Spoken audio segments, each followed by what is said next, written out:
use that wrap.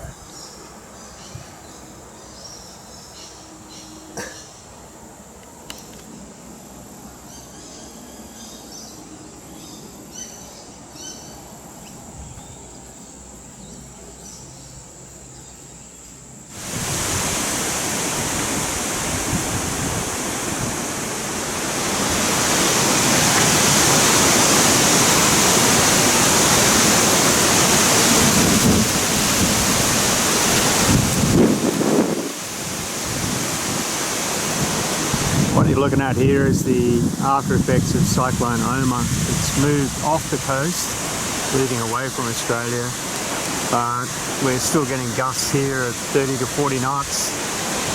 It's distinctly unpleasant.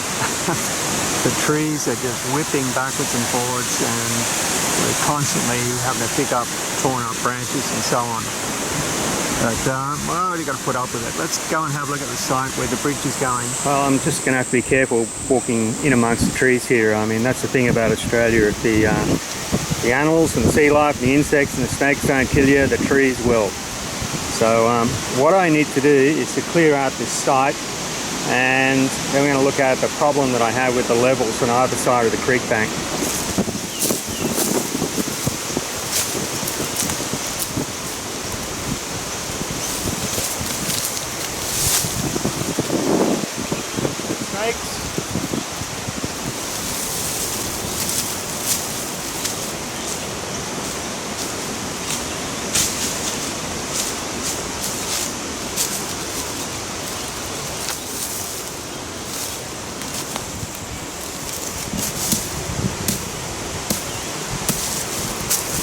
Okay, I'm just having to do this handheld because of the wind noise. This is my problem. So what I've got on this side is a length of steel, and it's basically resting on the high side of the bank.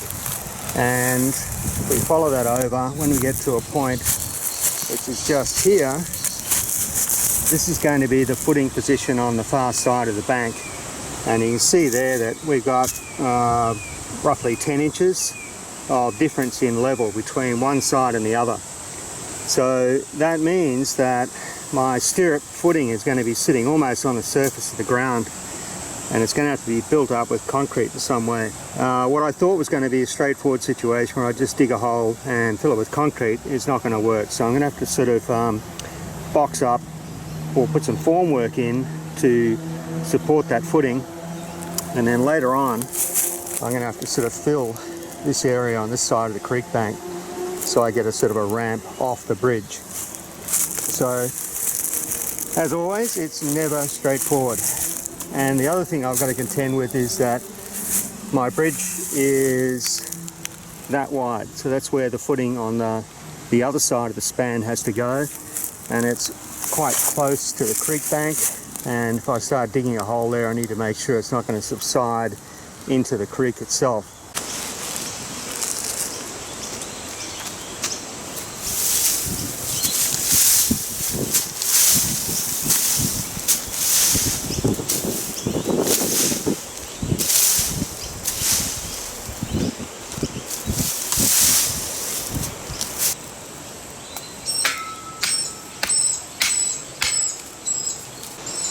So this is going to be my footing position on this side of the creek. Got my other two pegs over there. I've just got to offset to the width of the bridge and work out my fourth position, and then we're going to work out how we're going to build this up.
Well, that's about as far as I'm going to go with these. I reckon I'm down about 18 inches. And right at the bottom of that hole, you might be able to see some very white coloured sand. Now that's like a really, really hard packed sand. It's pretty solid. Even the crowbar's not making much of an indent in that. The only thing that worries me is how close I am to the creek bank. So if we get, really heavy rain, this gully does fill up and flows into the dam down there. But with all the tree roots, we don't tend to get a lot of erosion. You can see here, it's full of mat rushes and plants, so it slows the water velocity down quite a lot. So I think I'm good on this side, and over here, like I said, we're going to have to make some sort of a formwork. So that'll be the next job.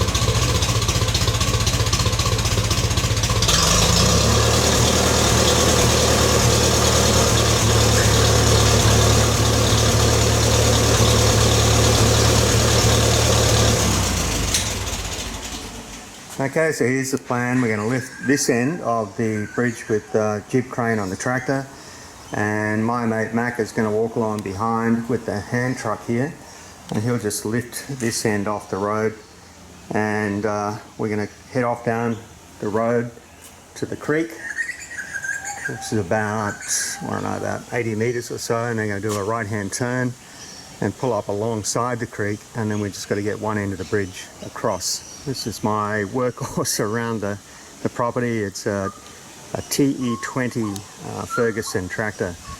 I restored this about 5 years ago, and I call it a working restoration. And you can see here that even though I repainted the whole thing, you can't stop the rust. It sits outside, under cover though, but yeah, certainly looked really beautiful when I finished it, but like I say, you got to use it. It's not like a showpiece. What did I just have? The Oscars just the Oscars. Yeah.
Now, if you want me to come with you, Vanessa could hold onto the trolley here.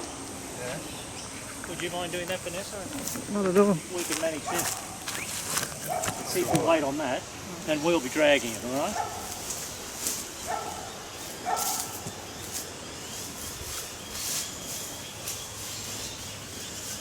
Okay, here we go.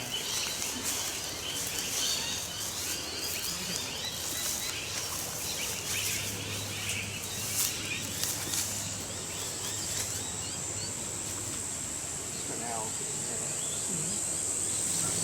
Go there. That's it.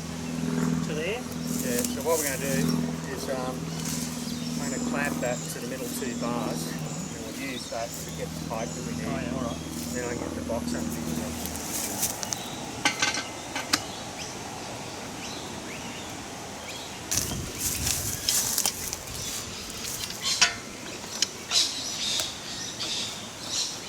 When I lift it, that's probably going to have to be pulled up tighter. Bloody clamps. Okay. Right. Here we go to you. What should... That's it. Throw that bit of shit out, you wouldn't have this bridge here now. Well, that's not too bad, Prezzo. How close? You've got to come up, I'd say about 5 mil. Oh, I'm You not, worried about that? not But really. that'll pick up on that anyway. Oh. Perfect. You don't go to sleep with a level in your hand.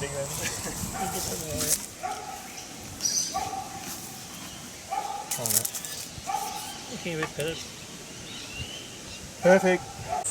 Okay, so what you might be able to see here now is that we've got the bridge propped up in position over the holes that I've already dug, and we've checked to make sure that we're level and plumb. So in the middle of the bridge we're pretty good.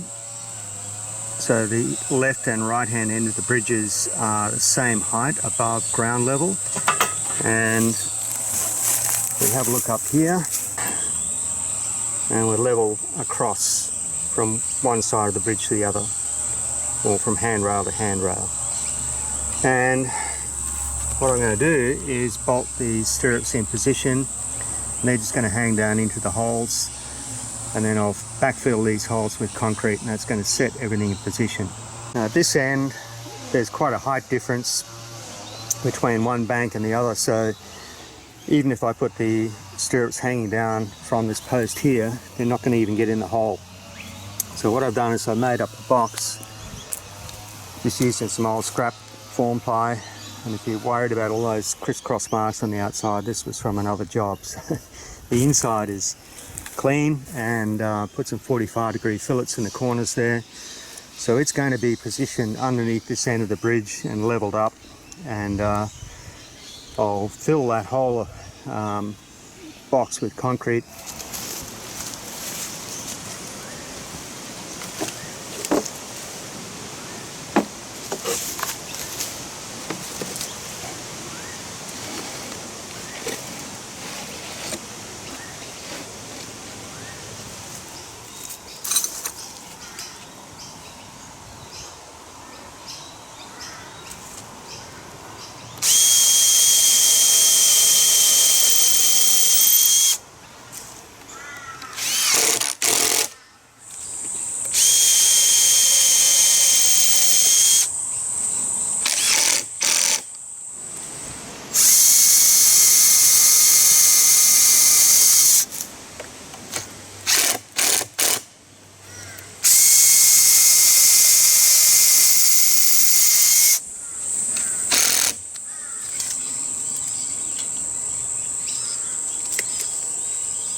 Okay, well that end now is level here.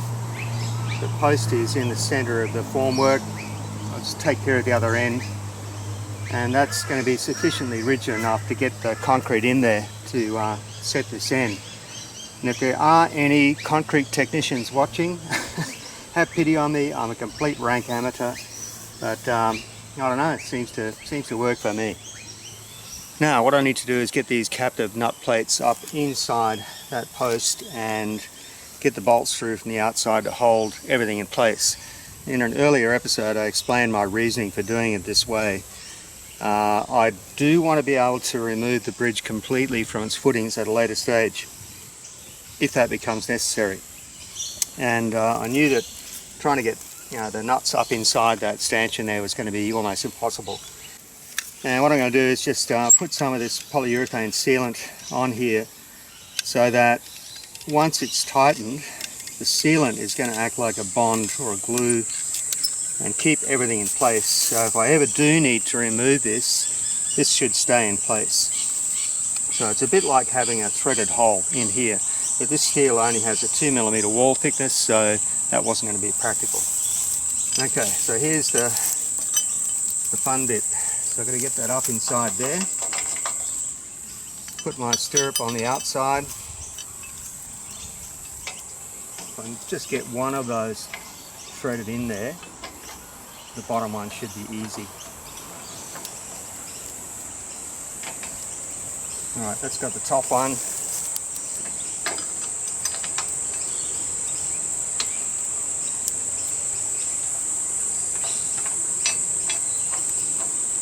Okay.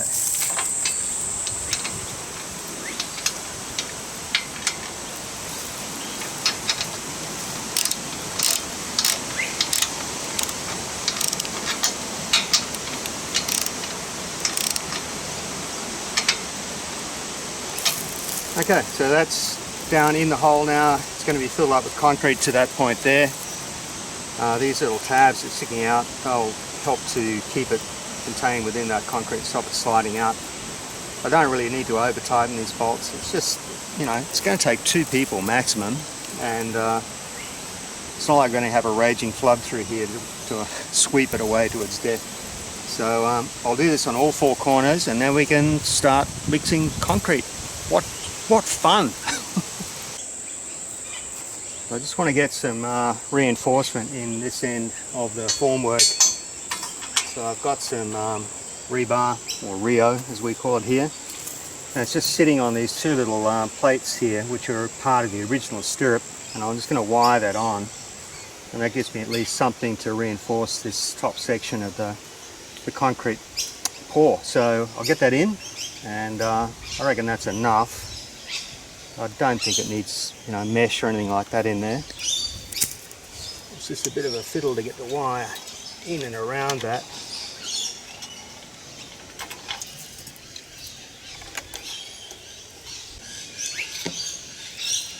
Okay. It's not pretty, but it'll do. Okay, well here's my reinforcement now. And that's sort of clear of all of the outside edges of this formwork by a good 50mm, so I think we're pretty good there. And at the other end, we've got the stirrups in the hole now,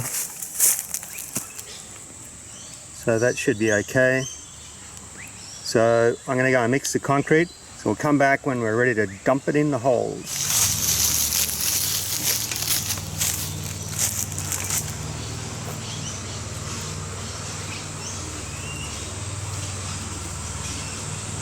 Yeah, I love work. I feel like I'd watch it all day sometimes.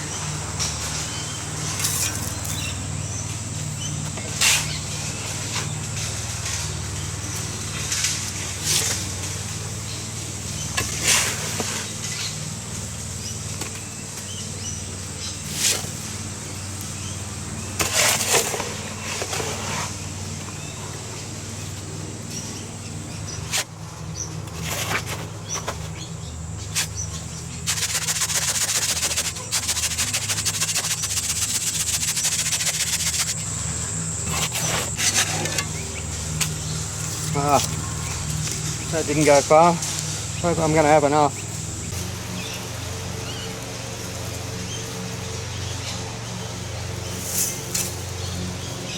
If I only had a bridge, I could get across the creek easily.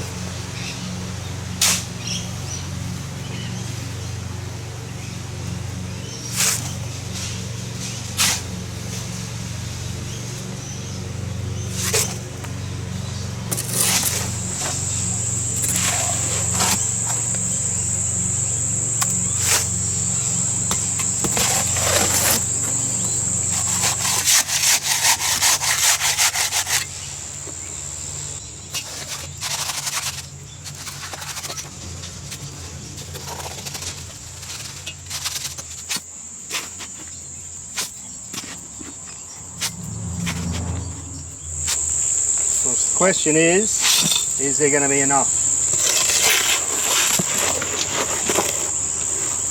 Probably do about another half a mix. I think we're good.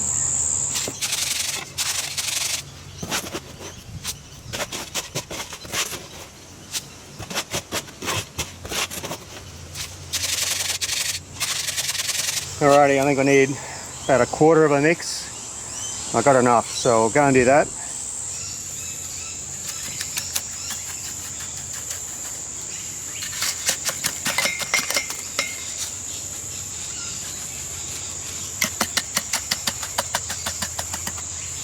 It's proving to be very awkward to get to. I'm going to just roughly shape this, and then later on I'll come back with a steel trowel and I'll be able to get underneath this piece of steel to level it out a bit. But the biggest issue is from where I'm standing. I can see that this formwork is bowing outwards in the centre, and if I had any brains I would have put a couple of extra pegs either side in the middle. I just sort of underestimated how much pressure was going to be exerted by that wet concrete. And if the essential craftsman were here, he'd give me a lecture about slump and plasticity and mixed ratios and formwork strength and a lot of stuff I know nothing about. And I must say I've learned a lot by watching his videos. And do you know that we're exactly the same age? And I always feel cheated because he got the George Clooney good looks and I got a bald head. So there you go. Anyway, we were exactly on the money with the concrete. I've got one full bag of cement left over which I didn't have to open, and I used up all of the gravel. So that was a win. And so far everything's looking accurate. So I'm going to let this go off a bit and I'll clean all this up. I didn't want to get any of the steel work, you know, really close to the concrete, just so it drains properly. And this area here is going to be filled later on with gravel and compacted just to provide a ramp off the deck of the bridge. And the inside, well, who cares, no one's going to see it. So tomorrow we're going to remove all the temporary bracing and just see how good it looks. But yeah, today I think it's been a bit of a win really. Got off to a shaky start when we nearly tipped the bridge over, but that's all part of the fun. Okay, catch you tomorrow. Well, it's actually a couple of days later now, and what I've done is I've stripped the form off that concrete abutment at this end, and that all came off pretty well. And I've just laid the decking on there loose at this stage, and the end board, the one closest to the concrete abutment here, is also loose, and I'm going to screw that one down with a single screw at each end just to keep everything else from sliding off this end. I'll be screwing all the rest of the decking down when it's had time to shrink, and at the moment the boards are actually butted up against each other quite tightly, and as this stuff shrinks it'll you know, allow a gap of around about 5 to 6 millimeters between each board. So just for the moment we're going to get a single screw in here at each end. I'll just show you what screws I've got and how they're going to be fitted. Alright, these are the screws that I'll be using. They're 60 millimeters thread length, and they've got their own screw point or drill point, and the little wings that you see there, they're designed to break off when they start to drill into the steel, and the wings are supposed to open up the clearance size for the screw as it passes through the wood. Now, I'm not sure that I trust that. I haven't tried it, but I'm just going to pre-drill all the holes in the wood and allow the drill point to make its own thread and steel. So let's mark one out and get it drilled and screw it home.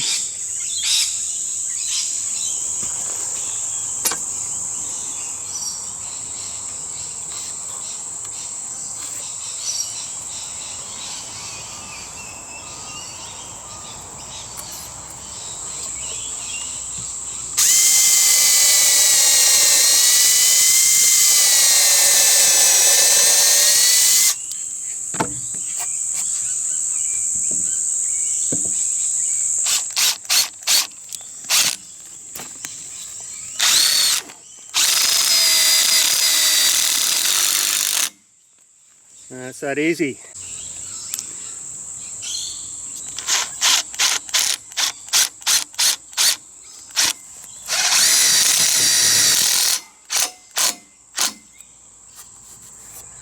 sort of want those screw heads to be almost dead flush. I don't want to have a little countersink there to allow moisture to just sit in that space there. So that'll be fine. I can always tighten them up a little bit later if there's any movement in the wood. Anyway, that's solid now, and well, let's have a full look at the bridge. Well, this is the view from the side of the creek farthest away from the house, looking back toward the driveway. And today I just did a bit of clearing around the bridge, trying to open up some of the understory here so you can see it more clearly from the house. And at some point in the next couple of days, I'm going to fill the ground on this side to bring soil level up to the top of that concrete abutment, or maybe a little bit higher. So I just got to get the tractor out and get a few loads of fill for that. And I think at some point we're going to do a little bit of landscaping around here, just put some more low growing plants to complement the bridge itself. Now, one more thing before I go. Okay, so here it is. One of my viewers, and I'm not sure how you pronounce that name, but it's EFD Communications. Now, he suggested that I fit a brass nameplate to the bridge and suggested all bridges should have a builder's plate on them. And yes, I agree. And my initial thought was to put something just here.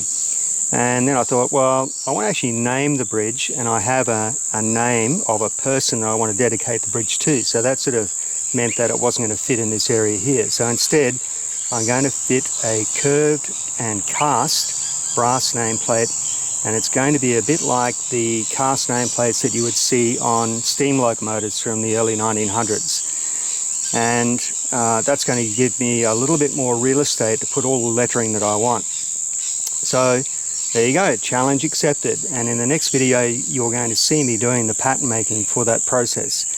So yeah, check it out. We're going to do some pattern making using the laser cutter and wood to do this, rather than the 3D printer. And then I'm going to show you my attempts at casting brass, which I've never done before. I've done aluminium, but brass, yeah, a bit scary, but let's have a go. So there you go, check it out in the next one, and thanks for watching.